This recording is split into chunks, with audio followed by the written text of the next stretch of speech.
I'm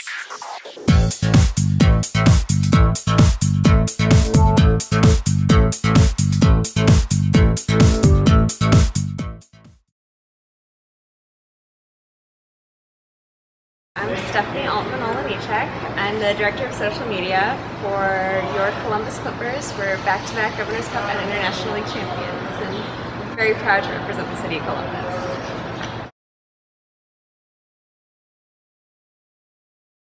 We found, sort of doing some demographic and analytical research, that there are certain contents that just seem to pop more on others. Visual content really pops on Facebook. And original announcements of events such as the REO Speedwagon concert that we have coming up in June, things like that. Special events really pop on Facebook, whereas Twitter, they take a little bit more time to grow. Whereas more immediate content, game updates, things like that, it's too much for Facebook, it's too much for the timeline, it's too much for the feed, but people really like having it at their fingertips on Twitter. So it really has sort of grown out of a little bit of research and also some thinking about the markets for which each product is designed. Sure, fan response is usually good. We're sort of we're still developing that in terms of figuring out what the sweet spot is for the right time to announce those things, how many days, how many hours, what's sort of the perfect discount. But we do get a lot of response, and even if some of it is, oh my gosh, I wish I could go, this is such a great deal, it's overwhelmingly positive, and it's nice for us to be able to give a little bit of something back to people who are involved with us on a daily basis, and at the same time it's a great way to get some people into the ballpark who might have not realized there was a game that day, or who might be looking for something last minute to do. Well, we have food specials 5 days a week, and it's easy to get them mixed up, it's easy to forget which day is which, so it's a great way to remind people. Every Monday is Diamond Dog Night, every Tuesday is Buck-O Bow Night, every Wednesday we've got 50-cent wings, drink specials on Thursdays and Fridays, and it's just a good way to keep people in the loop, to keep reminding them that minor league baseball is a fantastic deal, and we have these sweet things that make it just that much better. And it's also a great way to let people know about some of our giveaways, about some of our theme nights. Like we have Star Wars Night coming up, which has gotten a huge response from our social media fans. We've got, for our bobblehead series, our Columbus Icons, people are saying, well, which one's this weekend, which one's that weekend? And it's a nice way to take a little pressure off of everyone who's on the phones and stuff all day, and just answer questions and respond to the fans about, here's what's happening, and let us remind you, and you ask us if you have a question.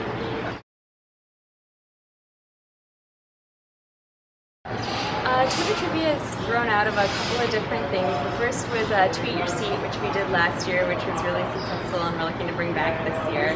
And also a way to kind of help encourage people to make sure they get their tickets in advance, because A, you have better seat choice, and B, you've got a chance to get a little prize that's brought to you. And C, because walking around the ballpark, I'm out here during the games, talking to families, their kids and stuff, if you give them a little factoid about something, they just get so excited. So you know what, let's turn this into something. And since we have such a long history here in the city and in baseball, there's almost something for every day, and it's kind of a fun way to reward the people who are buying their tickets early, get people involved, and sort of make our fans a little bit more part of the Clippers family, and that now they know something else about us. So I think for a large part of our fan base, the phone is still the primary contact. We're sort of trying to move away from that because we can touch so many more people with one go with Facebook and Twitter. Had some nasty weather, we had a suspended game and then a rain out, and we were able to throw it right up there on Facebook and Twitter and say, hey guys, here's the rain policy, here's what happened, here's how you can use your tickets.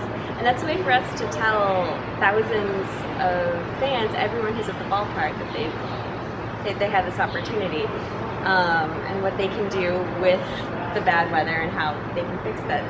That's sort of one key point that I like to look at. The other is that it's also a chance to preempt things. Again, the rain out is one example of that, but also for people who want to go to the cargo store, now they can look up the hours, they can check on Facebook, they can say, hey, I was looking for this, do you have it? People who maybe want Lucille to, come by. They can tweet Lucille like, hey, come see us here, we want to say hi. So it's a way for the Picos organization, rather than have everything be incoming, to have those initial points of contact that are outgoing.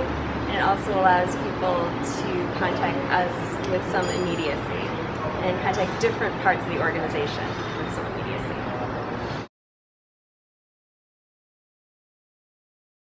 The players they all have their Twitter accounts. Both minor and Major League Baseball have guidelines for when Twitter and Facebook can and cannot be used.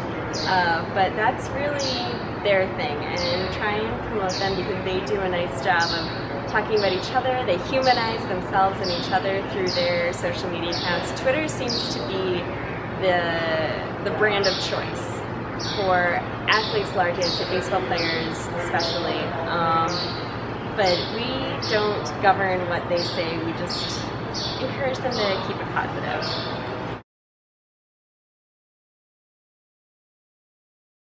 A lot of saved searches.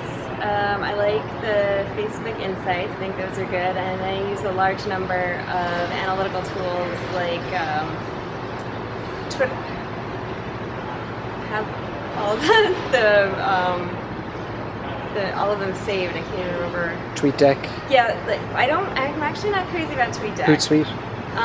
Also not crazy about Hootsuite. Twitterlizer is great. I like that. Peer Analyzer is fantastic because it's a great way for us to compare ourselves to other teams in the International League and see, compare ourselves to the teams right in our division who are nearby. TweetRank is good. I know everyone says, oh, use Cloud. I'm not crazy about Cloud. I check up on it, but their algorithm is suspect at best, I think.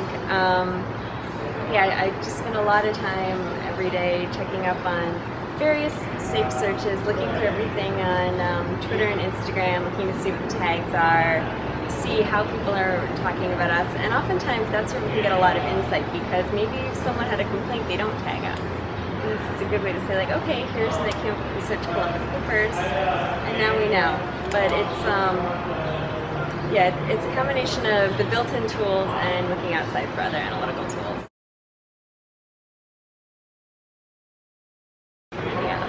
Social media is all about the dialogue. It's not just for you to tell things, it's not just for people to ask you, but it's about the back and forth.